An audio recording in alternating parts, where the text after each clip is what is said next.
Oke, assalamualaikum warahmatullahi wabarakatuh. Waalaikumsalam warahmatullahi wabarakatuh. Oke, selamat siang teman-teman semua, selamat siang Ibu.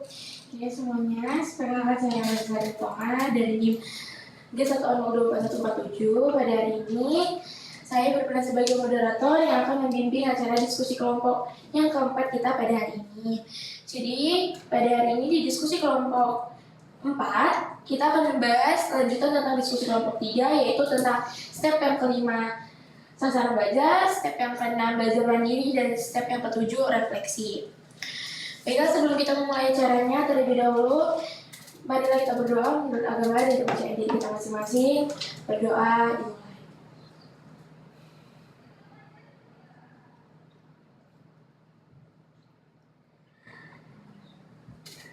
Berdoa tidak pernah cukup.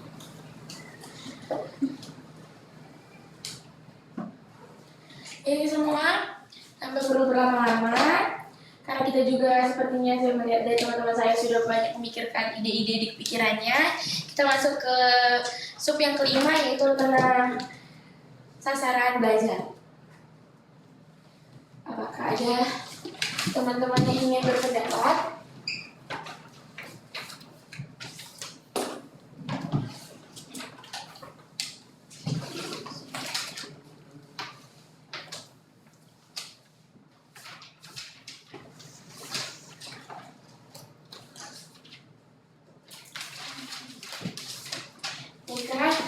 Dan teman saya Mutia, saya persilakan. Baik, ini Ibu, kenalkan saya Mutiara Jumadi dari NIM G1A 02403. Berdasarkan pembahasan kita kemarin mengenai kasus sasaran belajar yang saya temukan, yang saya cari, yaitu mengetahui penyebab lamanya pencernaan dan bagaimana pengaruhnya ke sistem lain. Ini berkaitan dengan pertanyaan yang kemarin mengenai berapa lama sih sistem pencernaan itu bekerja dan juga mencerna makanan seperti itu.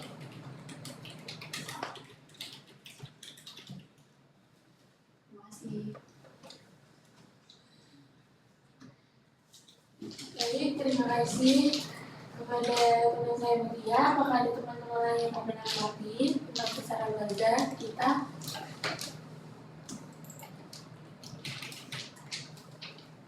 Oke, kepada Tiara, saya persilakan. Sebelumnya, izinkan saya memperkenalkan diri. Saya Tiara Putri Zalzana dengan NIM G1A 02416. Pada sasaran belajar yang kedua, saya ingin mempertanyakan apa penyebab utamanya proses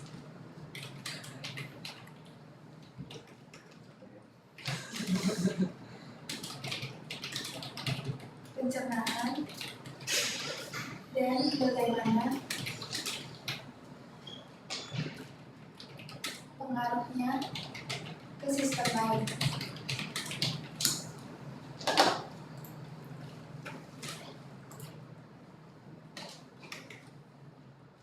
Oke, terima kasih Tiara. Selanjutnya adalah dari teman-teman saya.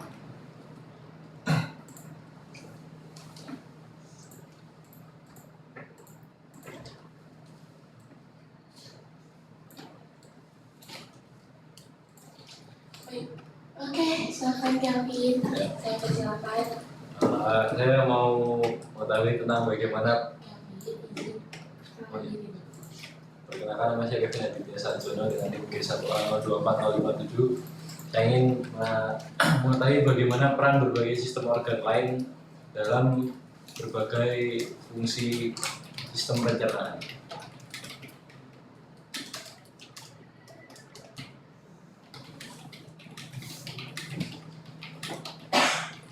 Baiklah, terima kasih Kelvin. Apakah ada yang lain?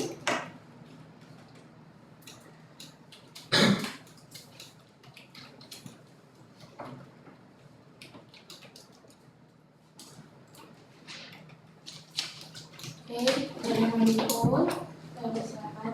Izin, silakan teman-teman dari NIM G1A 02401.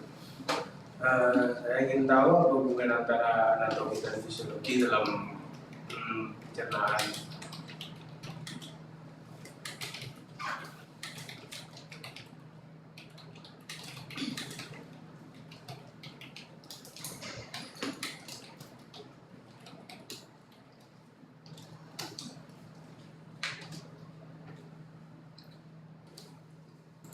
Oke, apakah sudah cukup?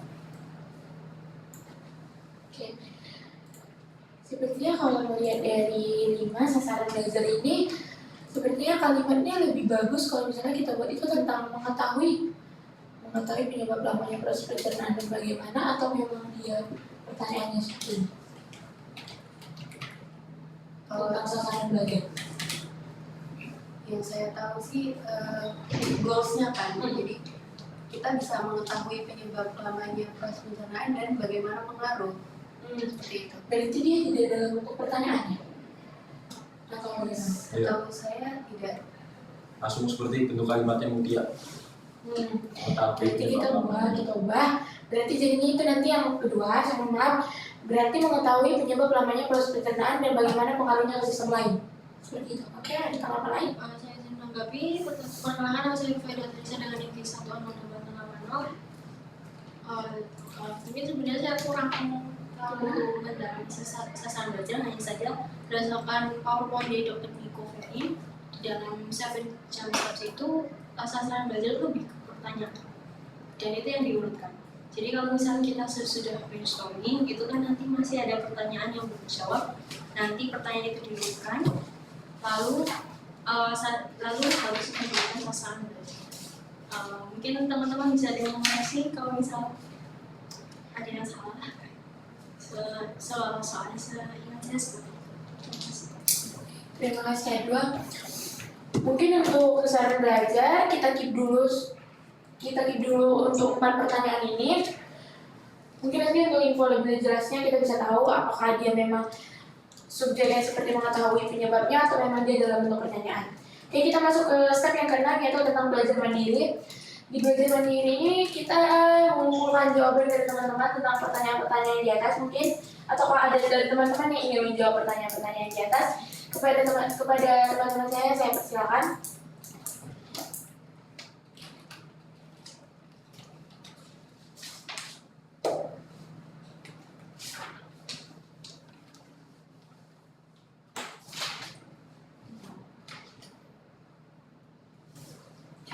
Oke, pada Tika saya persilakan. Izin dulu teman-teman semuanya. Perkenalkan, saya Alicia Luna Fatika dengan MJ 1A024018. Mohon izin saya ingin menjawab terkait sasaran belajar dari Mutia, yakni mengetahui penyebab lamanya proses pencernaan dan pengaruhnya terhadap sistem lain. Berdasarkan yang saya dapatkan dari belajar mandiri saya kemarin, penyebab lama durasi pencernaan ini ada berbagai macam. Yang pertama yang saya dapatkan adalah berdasarkan jenis makanan, di mana semakin tinggi serat maka akan semakin mudah dicerna. Jadi durasinya itu lebih cepat. Kemudian semakin tinggi lemak dan protein itu semakin sulit dicerna, jadi dia semakin lama.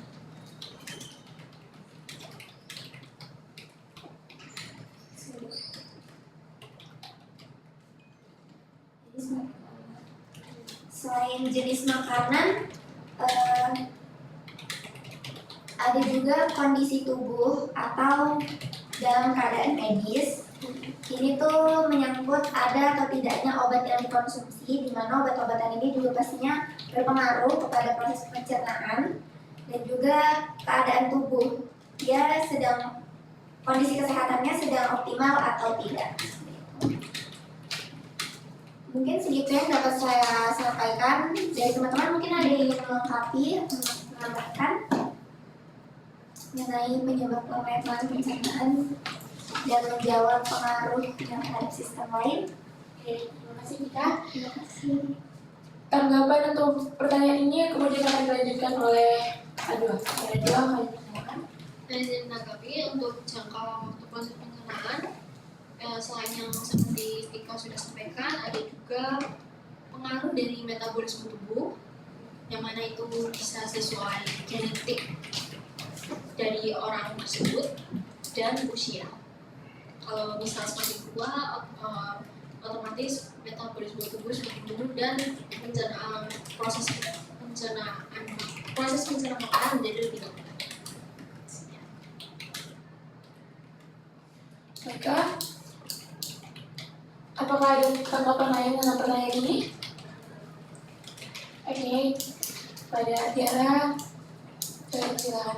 Izinkan saya untuk menambahkan tanggapan dari Tika mengenai pertanyaan proses pencernaan dan bagaimana kita itu. Boleh. Penyebab lamanya proses pencernaan. Yaitu penyebab utamanya proses pencernaan, yaitu salah satunya adalah kondisi genetika.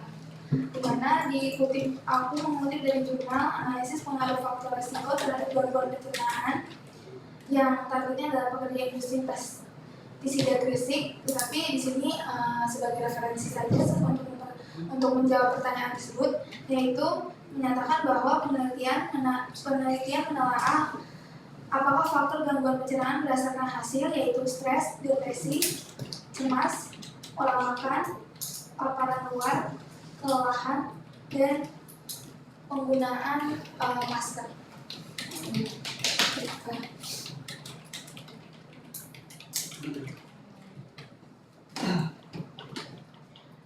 Oke, Alvin. Saya mau menanggapi dari yang disampaikan oleh Hawa. Jadi itu kan dipengaruhi metabolisme tubuh. Semakin tua maka pencernaan semakin lama, metabolismenya semakin lambat. Sebenarnya tidak semata-mata seperti itu. Saya mau menambahkan saja bahwa ketika usia umumnya di atas 30 tahun, kalau sekarang sih nggak mesti di atas 30. Tapi yang jelas ketika aktivitas fisik seseorang sudah menurun, maka yang terjadi adalah jumlah massa ototnya itu berkurang. Dari jumlah massa otot yang berkurang itu, maka metabolismenya akan menurun. Jadi ketika kamu bisa mempertahankan jumlah massa ototmu di usia yang lanjut pun, metabolismemu tetap bisa cepat. Baik, terima kasih. Mungkin ada tanggapannya. Mungkin saya juga ingin menanggapi tentang pertanyaan ini. Saya kutip dari buku dari Farm 2019. Dia meneliti beberapa orang, dan saya juga di sini menemukan beberapa fakta. Ternyata ketika kita menderita gastroparesis, proses pencernaan kita itu menjadi lambat. Jadi apa yang dimaksud dengan gastroparesis itu? Gastroparesis adalah gangguan kronis yang mempengaruhi sebagian besar populasi. Biasanya kontraksi otot yang kuat menggerakkan makanan melalui sistem pencernaan. Pada gastroparesis ini, mekanisme ini terganggu dan makanan yang tidak tercerna tetap berada di perut untuk waktu yang lama dan membuat mual dan ingin muntah. Dia udah seperti penyakit GERD atau MAH, tapi gastroparesis ini dia udah mempengaruhi segala macamnya. Jadi dia jadi udah mempengaruhi tenggorokan karena dia makanannya itu tersimpan di perut. Ada salah satu gastroparesis ini bakteri. Gastroparesis ini disebabkan oleh bakteri. Bakteri itu membuat kerongkongan dia itu jadi kering dan bisa berdarah. Kenapa tidak bisa keluar, tidak bisa muntah? Karena pendarahan di kerongkongannya ini menolak untuk itu keluar. Jadi saya baru tahu ternyata ada beberapa orang yang diteliti itu menderita gastroparesis itu. Dan di situ dia juga baru tahu ternyata gastroparesis itu bisa menyebabkan orang itu proses pencernaannya jadi lama. Lambungnya tidak bisa merespon untuk mengolah makanannya. Seperti itu dari Farm 2019. Tapi untuk nama bukunya saya tidak lanjut.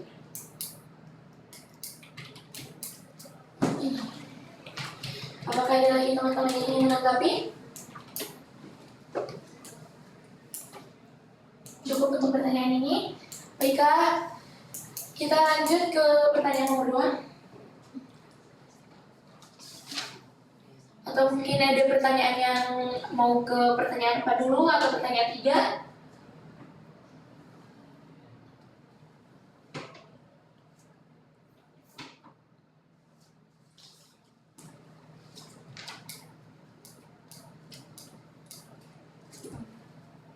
Oke, kepada teman saya Kayla, saya persilakan mau untuk mencontohkan pertanyaan nomor berapa? Izin menerangkan saya kayak Uya Putri Kurniawan dengan NIM 1A 024 Sebenarnya saya sebelum melanjutkan ke pertanyaan lain, saya ingin menambahkan pernyataan jawaban dari teman saya yaitu Tiara. Itu faktor-faktor yang mempengaruhi penyebab lamanya proses mencerna makanan. Di situ ada salah satu itu stres. Biasanya itu sebagai mahasiswa tentu kita pernah mengalami stres. Nah, ketika kalau saya pribadi ketika saya stres itu biasanya nafsu makan saya berkurang. Nah, kemudian saya jadi berefleksi dari hal itu, kemudian saya mencari referensi. Jadi menurut referensi yang saya baca itu dari buku Boyton. Jadi stres itu tuh merangsang saraf parasimpatis. Nah, jadi dari saraf itu tuh itu bisa meningkatkan HCl dalam lambung. Jadi asam kan kondisi lambungnya. Nah, jadi ketika lambungnya menjadi sangat asam dan HCl yang lama-lama menumpuk, itu lapisan pelindung mukosa lambung itu menjadi terkikis. Maka saat itu kondisi lambung tuh menjadi riskan untuk luka. Nah, kondisi itulah yang disebut dengan MAH. Nah, atau peradangan lambung. Kemudian ketika radang itu terjadi, maka metabolisme tubuh menjadi terganggu. Nah, dari metabolisme ini bisa menjalar kemana-mana. Jadi seperti yang kemarin kita bahas itu kan metabolisme nutrisi itu kan sangat penting ya, bisa untuk otot, bisa untuk kulit dan segala macamnya. Nah, jadi ketika ini terjadi tuh biasanya yang paling itu kalau misalnya kita stres atau kalau kita melihat orang sedang stres itu biasanya kulitnya itu menjadi lebih kusam. Nah, itu merupakan salah satu dampak dari MAH tersebut atau dampak dari stres tersebut. Kemudian juga menjadi biasanya orang yang stres itu dia menjadi lebih kurus karena adanya penurunan massa otot. Jadi ya sekian. Saya bisa menganggap itu fakta sih. Baiklah. Apakah cukup segini? Apakah hanya segini? Tanggapan untuk pertanyaan pertama dari Tia. Adakah teman-teman lagi yang ingin menanggapi? Baiklah, sepertinya tidak ada. Kita lanjut ke pertanyaan yang selanjutnya. Apakah ada teman-teman yang ingin menanggapi pertanyaan di atas?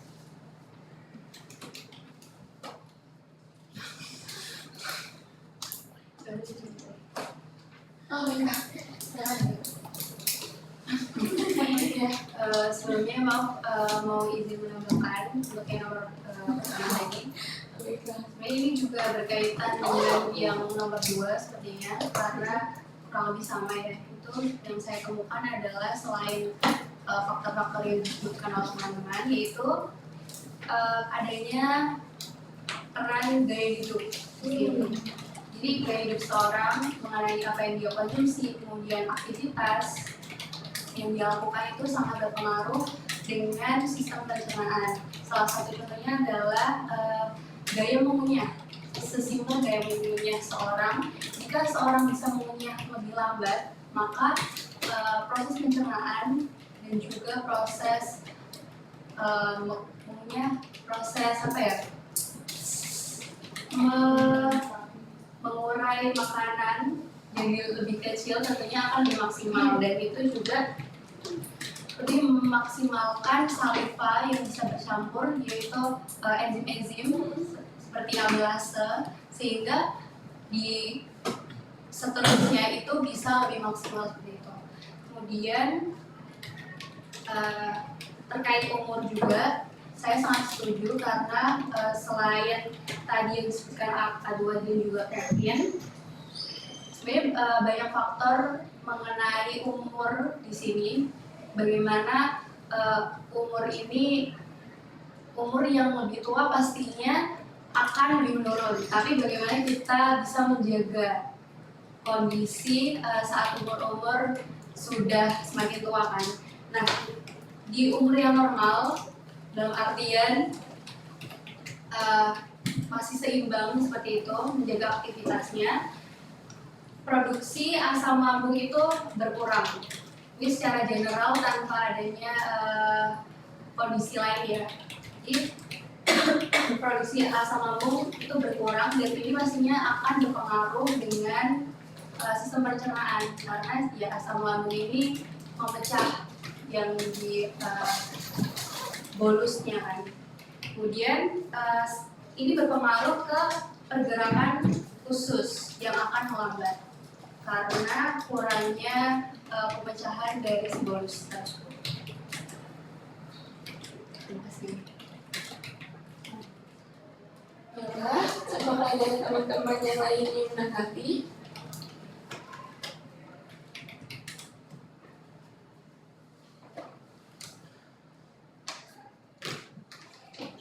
Izin kamar mandi.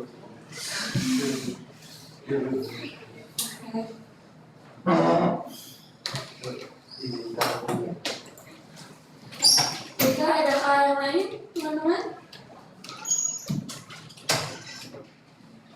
Kita lanjut ke pertanyaan yang selanjutnya. Baiklah, untuk pertanyaan ini saya cukupkan jawabannya. Kita lanjut ke pertanyaan selanjutnya. Kepada teman-teman yang ingin menanggapi, saya persilakan. Baiklah. Sebelumnya perkenalkan, nama saya Afasin Kofi Zulfikar dengan NIM G1A024142 yang mau menjawab tentang pertanyaan nomor 3 yang peran berbagai sistem organ lain dalam sistem pencernaan.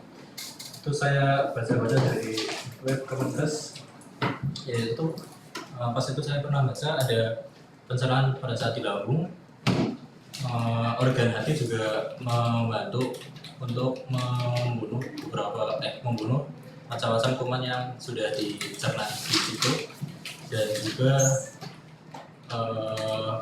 empedunya membantu untuk membunuh racun dan yang lainnya. Ya, gitu deh. Ada yang bisa menambahkan mungkin dari saya? Baiklah, saya persilakan. Ya, izin. Jadi kan nutrisi itu kan dipecah di lambung dan juga yang menyerap nutrisinya itu usus halus gitu. Kemudian usus halus itu kan dia mengedarkan seluruh nutrisi ke seluruh bagian tubuh melalui sistem peredaran darah. Nah, jadi darah mengalir ke seluruh bagian tubuh untuk menyalurkan oksigen dan nutrisi. Setiap sistem organ itu perlu oksigen dan juga nutrisi itu untuk melakukan fungsionalitasnya dengan optimal gitu ya. Jadi tanpa adanya usus halus sebagai penyerap nutrisi, maka nutrisi itu nggak bakal bisa sampai ke berbagai macam sistem organ di tubuh. Jadi menurut saya itu salah satu peran vital sistem pencernaan. Baiklah, apakah ada teman-teman selanjutnya? Terima kasih sudah menanggapi. Apakah ada teman-teman lain yang menanggapi? Oke, Aura. Oke, saya mau perkenalkan, nama saya Aura Alamangku dengan NIM G1A02403. Di sini saya akan menambahkan informasi yang saya dapatkan mengenai empedu yang tadi sudah dijelaskan oleh Afan. Jadi empedu itu tidak hanya menetralkan racun, tapi juga empedu itu membantu pencernaan lemak karena empedu itu mengandung garam yang nantinya akan bisa mengemulsikan lemak menjadi tetesan-tetesan kecil sehingga lebih mudah untuk dicerna.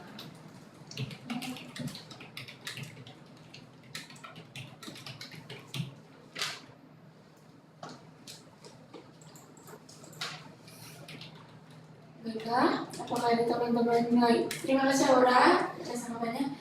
Adakah lagi dari teman-teman yang ingin menanggapi?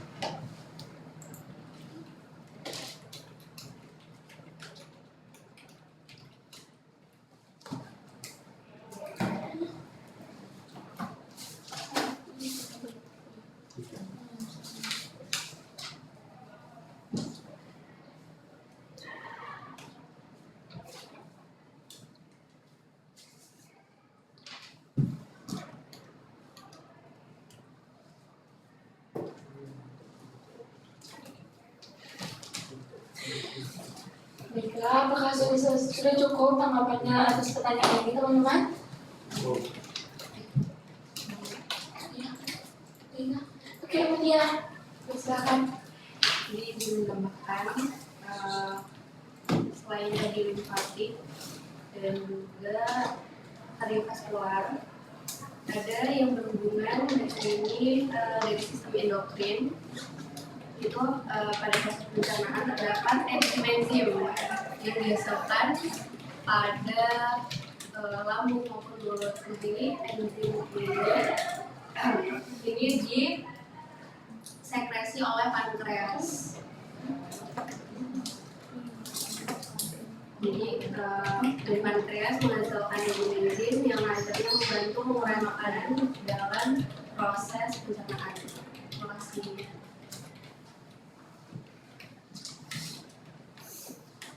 Oke, mau ada yang lebih? Ya, saya ada.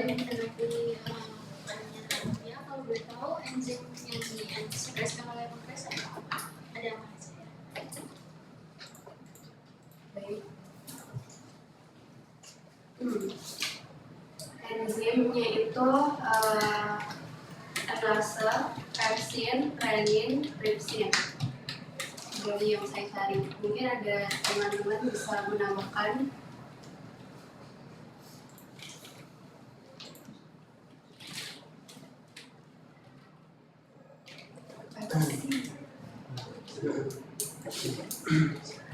Ya, betul.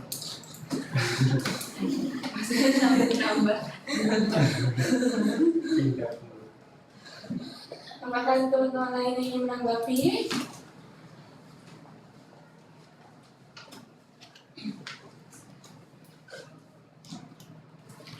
Baiklah, saya cukupkan. Kita lanjut ke pertanyaan yang selanjutnya.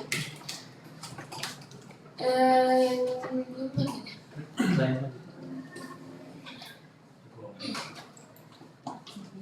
terakhir. Baiklah, kita masuk ke pertanyaan terakhir. Saya harap di pertanyaan terakhir ini teman-teman banyak memberikan tanggapan. Pertanyaan terakhir itu apa hubungan anatomi dan fisiologi dalam pencernaan? Pada teman-teman yang ingin menanggapi, saya persilakan.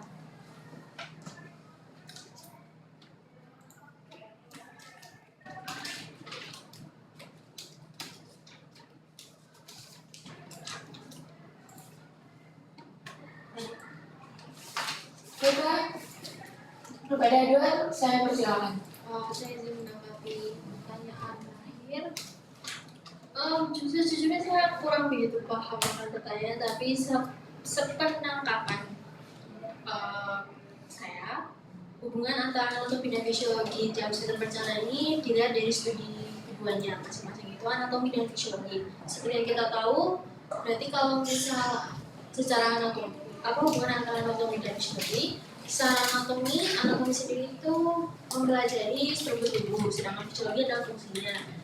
Jadi hubungan keduanya adalah yang anatomi lebih menjelaskan kepada struktur sistem pencernaan dan fisiologi lebih kepada fungsionalitas masing-masing organ tersebut. Jadi keduanya memang saling berhubungan, dari awal sudah memang berhubungan, dan dalam memahami sistem pencernaan keduanya harus dipelajari supaya kita lebih memahami proses pencernaan makanan secara umum. Baiklah, kepada teman-teman yang ingin menanggapi.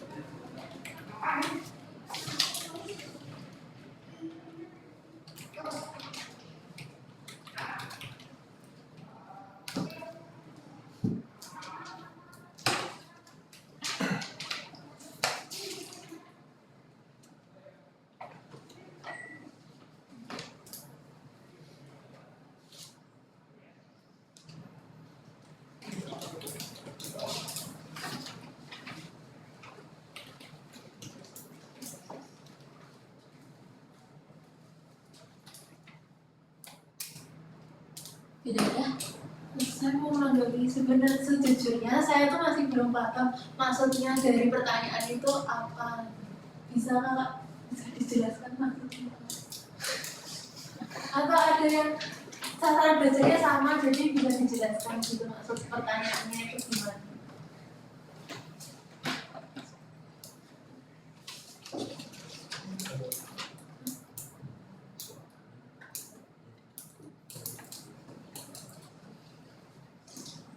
mungkin izin menjelaskan karena pas di bacaan yang tentang kemarin itu gabungan anatomi dan fisiologi. Nah, makanya aku menanyakan apa tadi anatomi fisiologi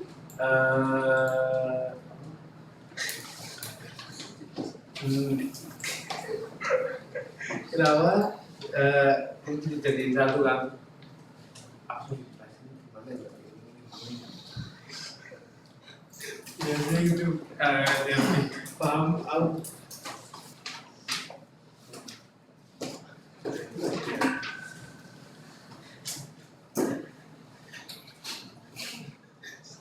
jelasin.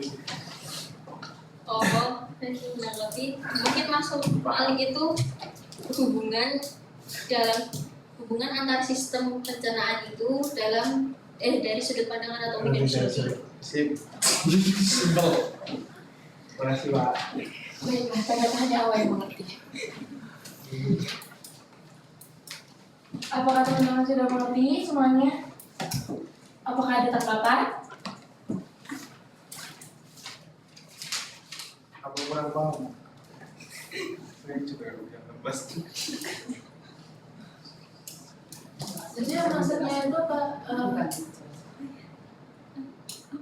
Apa maksudnya itu jadi anatomi dalam sistem pencernaan berupa organ-organnya. Kalau fisiologi dalam sistem pencernaan berarti fungsi pencernaannya. Apa maksudnya itu fungsi pencernaan itu digabung dari gimana ya? Fungsi pencernaannya itu ya fungsi pencernaan itu apakah saling berhubungan dengan organ-organ yang lain? Maksudnya gitu. Iya. Ya. Berarti nanti ini sama aja kayak organ pencernaan anatomi sistem pencernaan ada misalnya ada mulut ya, mulut terus nanti fisiologinya mulut fungsinya untuk mengunyah gitu. Ya. Ya, paham. Terima kasih. Ya. Berarti dari penjelasan Aura dan juga Awa, kita menjelaskan tentang misalnya tadi seperti mulut, kegunaan mulut itu apa, lambung kegunaannya apa, pankreas apa. Jadi apakah ada teman-teman yang ingin menanggapi? Sepertinya kalau misalnya sudah jelas seperti ini pertanyaannya, sebenarnya pertanyaan ini sudah dijawab ya kemarin itu. Karena di kemarin itu kita sudah menjawab tentang mulut, apa fungsi pankreas. Jadi mungkin untuk pertanyaan ini kita cukupkan. Baiklah, apakah ada teman-teman lagi yang ingin menanggapi?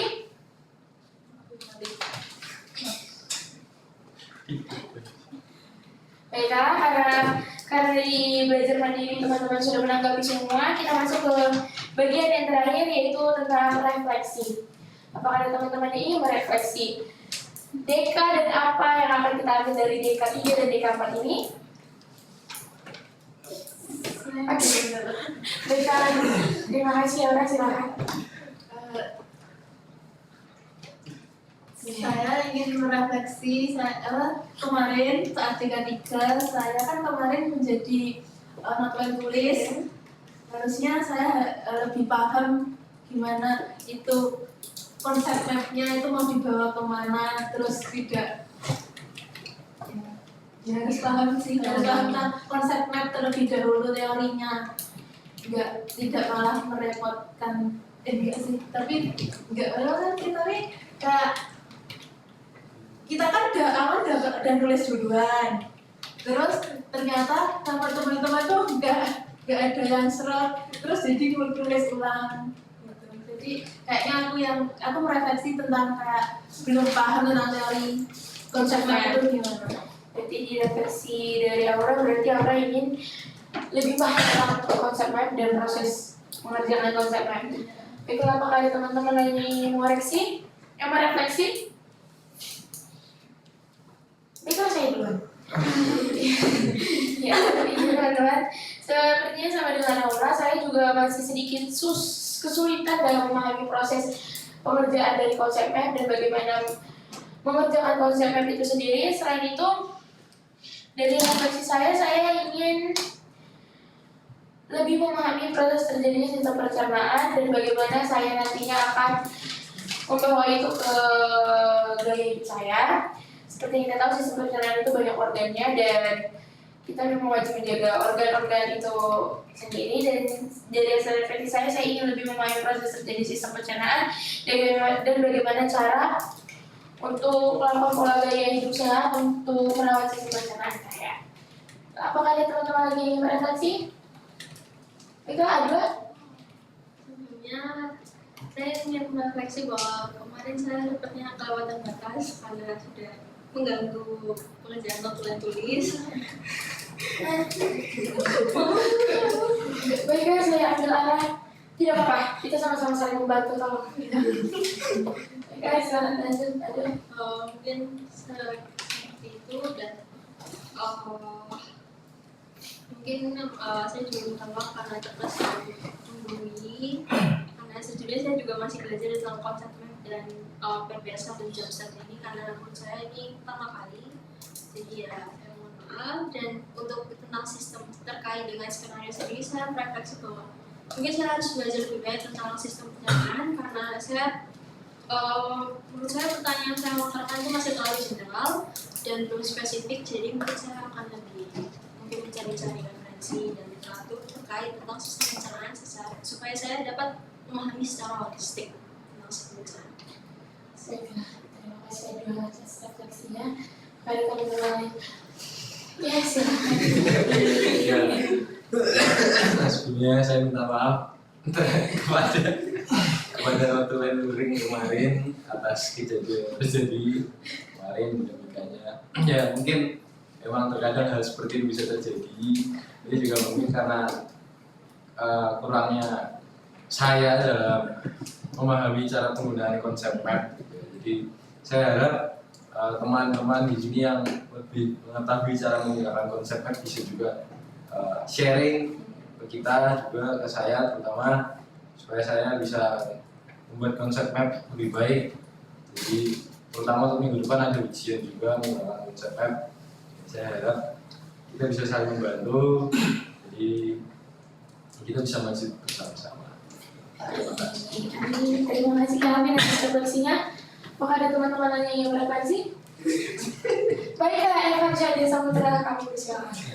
Sebelumnya izin memperkenalkan diri, perkenalkan nama saya Evan Syahdi Samutra dengan NIM G1A024042. Sebelumnya saya ingin meminta maaf kepada teman-teman kelompok semua dikarenakan setiap kali ada diskusi kelompok saya masih terlalu pasif dan hampir tidak pernah berpendapat sama sekali. Ya, itu saya mohon maaf sebesar-besarnya. Sebenarnya banyak yang ingin saya tanyakan, tetapi karena ketidakterbiasaan saya saat di SMA untuk berpresentasi karena terlalu fokus di bidang non-akademik, jadinya saya setiap kali ingin berpendapat seperti itu, saya takut melakukan kesalahan seperti itu. Seperti kayak bahasa kasarnya itu kayak orang bodoh kok gak tahu apa-apa kayak gitu. Jadi saya mending tanya nanti aja setelah diskusi kelompok teman saya. Oke, baik. Terima kasih ya Pak. Ini refleksi yang luar biasa ya.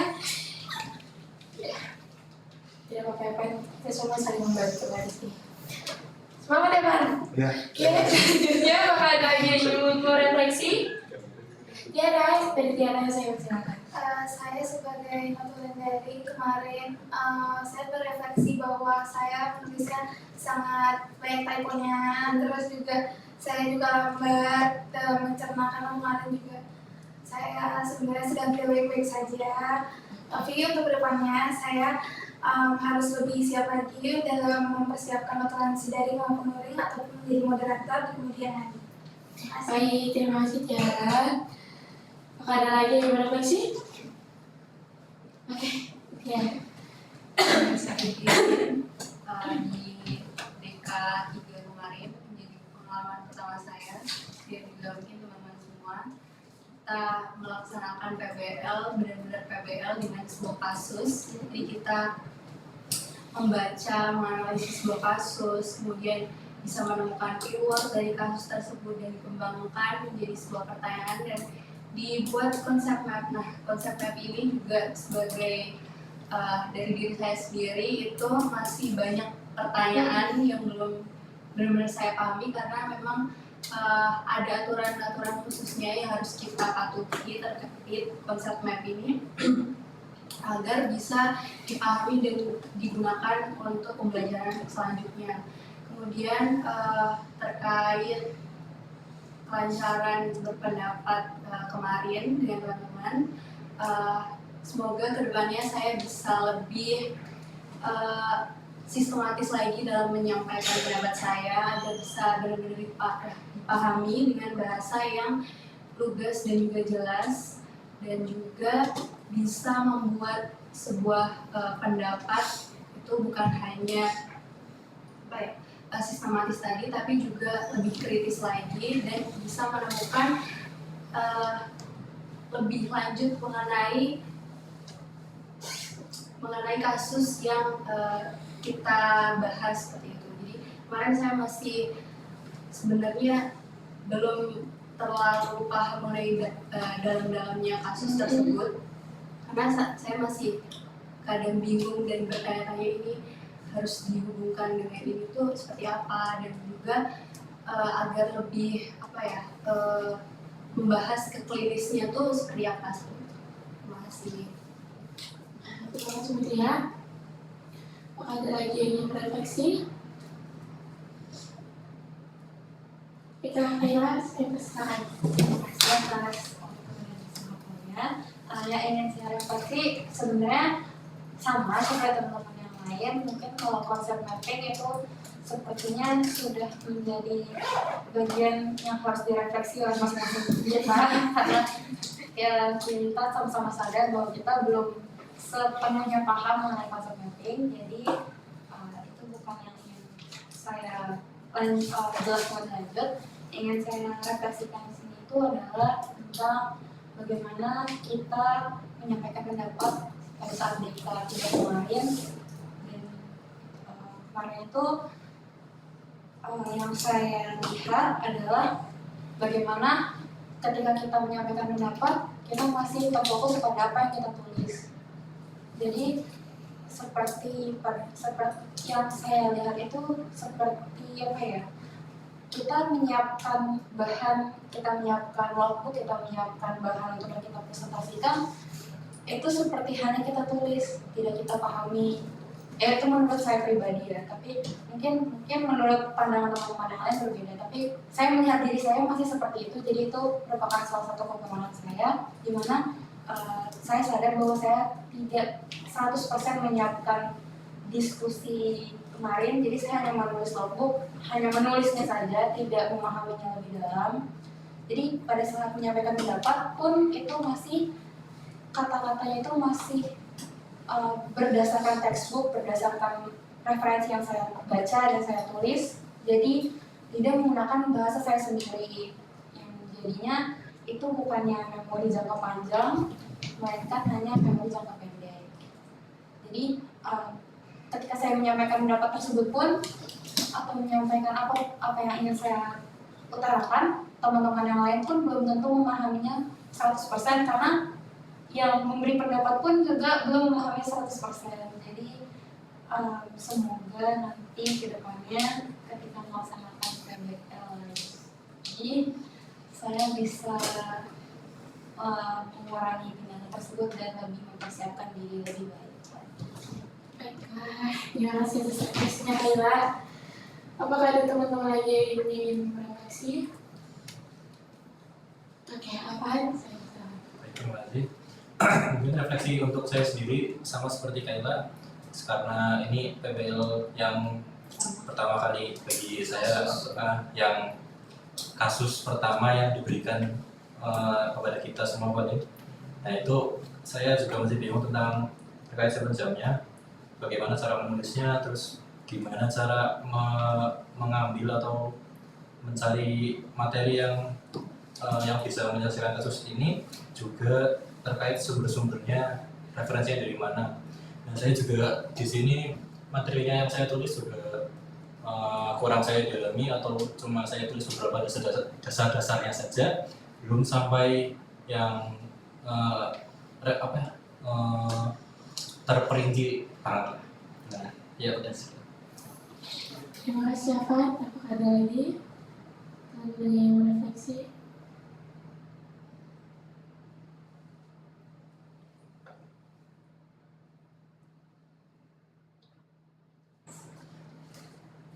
Mungkin untuk refleksi ini kita cukupkan. Saya ingin refleksi ini bukan hanya sekedar kita lakukan hanya untuk pada hari ini. Saya harap refleksi kita hari ini tuh bisa membawa kita lebih baik lagi untuk diskusi kelompok yang berikutnya. Mungkin kembali lagi seperti yang dikatakan dokter kita, yang bisa mengajari tidak bisa dan yang tidak bisa mungkin bisa bertanya kepada yang bisa. Jangan segan-segan untuk saling bertanya dan saling mengajari, karena kita juga bakal ngabisin waktu di FK ini lama dan kita tidak bisa sendirian. Saya harap saya dan teman-teman semua bisa saling melengkapi dan saling membantu untuk bisa menjadi dokter yang kita inginkan. Mungkin izin dari Ibu, ada tambahan Bu, masukan. Oke, terima kasih atas waktunya. Ya ini kenapa adanya PBL gitu kan, jadi salah satunya ya memang harus saling mendukung seperti itu kan, siapa yang ada pertanyaan kemudian dipecahkan bersama, bisa dari teman yang lain bisa menjelaskan temannya yang mungkin pas lagi dijelaskan oleh dosen dia ngantuk kan, seperti itu hingga hilang gitu. Kadang ngantuk 1 menit aja kan itu ya gitu. Ibu sendiri juga dulu begitu kan, kadang pas lagi yang penting malah justru ibu pas ngantuk, jadi malah yang pas substansi malah nggak paham gitu kan. Nah ini tugas yang lain, makanya dibentuk kelompok ini adalah untuk saling mendukung gitu ya, itu kan untuk saling mendukung proses belajarnya, belajar mengajar di di fakultas kedokteran kan memang lama ya, 4 tahun sama 2 tahun lah ya, itu waktu yang cukup panjang, sehingga silakan kalian nanti itu lebih bondingnya itu lebih dieratkan bahwa ini kita adalah keluarga. Terus kemudian itu biasanya yang untuk ujian itu yang konsep ya Mas Mbak, itu tolong diulangi lagi, dipelajari lagi, dipahami lagi kata kuncinya. Itu kan seperti kasusnya kan tentang pencernaan ya. Nah ambil kata kuncinya itu pencernaan, kemudian di breakdown. Pencernaan itu apa kan, dari definisinya itu, terus apa saja organnya, terus apa saja fungsinya, ada kaitannya dengan organ yang lain, itu kan di situ ada anatomi ya. Kalau anatomi kan strukturnya itu kita coba diulangi lagi ya Mas Mbak ya, dipelajari lagi, dan kemudian itu hubungan ya atau jaringannya itu digambar betul Mbak, diulangi lagi sehingga nanti biasanya soalnya pakai itu. Jadi kalian nanti masuk soka, kalian itu sudah pede kayak gitu ya. Kita saling ini ya Mbak, Mas ya, satu keluarga ini saling, ayo kembali lagi pegang kata kuncinya kasus itu adalah pencernaan kayak gitu. Jadi yang fokus kalian harus menguasai organ pencernaan, fungsi pencernaan, terus kemudian organ lain yang saling erat pencernaannya. Bahkan kalau kemarin itu yang ada pencernaan yang kuat sekali itu pakai garis ini, tebel garisnya, garis penghubungnya itu tebel. Tapi kalau pencernaannya garisnya ya itu tidak terlalu tebal. Nanti bisa dijelaskan kenapa garis ini ke ini itu tebal, karena ini pengaruhnya sangat kuat, saling pengaruhan yang sangat kuat. Nanti kalau garisnya biasa ya penting, tapi tidak sepenting yang ini kayak gitu kaitannya, fungsinya seperti itu. Saya mau kalian itu insya Allah kedepannya itu nilainya bagus. Amin. Jadi ya itu ya yang paling ibu sampaikan, dipelajari lagi pemahaman konsep map kan sudah dituntun ya dengan mind map. Mind map itu kan menceritakan, menggambarkan saja. Kalau mind map, tapi kalau konsep map itu bukan sekedar menggambarkan, tapi ada ketersalingan hubungannya. Ya itu saja yang bisa ibu sampaikan. Insya Allah kalian sudah pinter lah ya, energinya masih banyak. Tadi kalau sudah tua ototnya sudah berkurang, enggak Mbak gitu ya, karena ibu merasa pada umur kan tadi umur 30 tahun, ibu merasa puncak karirnya itu justru pada umur 40 tahun sampai 45 tahun. Panjang Mas, 35 tahun saya ada di UNICEF gitu kan, saya keliling dunia, saya keliling Asia kan seperti itu, saya keliling Indonesia, itu puncak-puncak karir saya yang sangat luar biasa, saya merasa itu.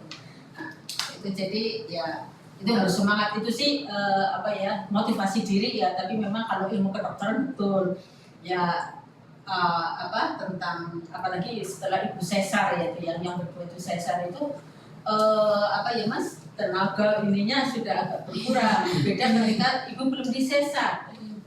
Betul, itu kenapa itu jadi kekuatan perempuan itu di rahim ternyata. Makanya ketika saya sakit kok rahimnya itu juga sakit.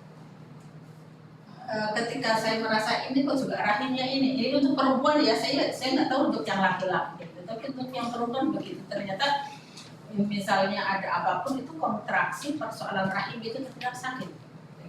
Ada gerakannya gitu. Memang harus lebih ini lagi tentang pencernaan. Dan ibu saya juga lihat salah satunya pencernaan dari sekarang ya, investasi ngomong kalian muda. Kakak ipar ibu itu umurnya 75 tahun, perempuan. Masih cantik dan gesit dan memang waktu mudanya itu luar biasa. Dia jarang sekali makan nasi. Waktu mudanya dia lebih banyak buah dan sayuran. Jadi umur adik itu kan umur 75 tahun dia masih dia bilang banyak koreksi saya. Pola hidup saya itu banyak dikoreksi. Nah itu ya ini yang real, umur 75 tahun masih genit, masih kan gitu saya bilang. Ya memang itu karakternya itu ya, karakter orang kan beda-beda gitu. Maksudnya masih genit itu dia masih wake up full, masih semangat, terus masih manja-manja seperti itu gitu. Nggak kelihatan dia itu 75 tahun. Bahkan ya masih di bawah 60 tahun kan gitu. Tapi itu pola makannya yang saya lihat. Oke, kembali ke kalian. Ini sudah memang kasus pertama, ya itu kasus medis yang pertama itu diulangi lagi, belajar lagi karena itu menjadi dasar analisis konsep map itu akan dibawa ke atas terus, gitu ya. Mungkin itu yang ibu sampaikan. Terima kasih Bu.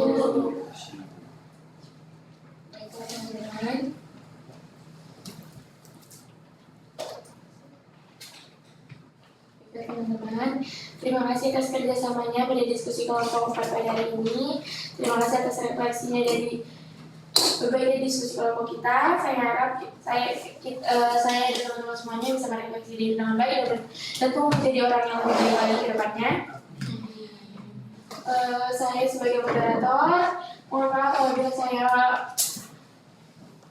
ada salah kata, salah perbuatan, dan mungkin salah tingkah yang membuat teman-teman sekalian berpikir 2 kali. Saya mohon maaf kepada Ibu. Terima kasih Ibu atas masukannya. Sebelum kita tutup acara diskusi kelompok 4 pada hari ini, mari kita berdoa menurut agama dan kepercayaan kita masing-masing. Berdoa dimulai.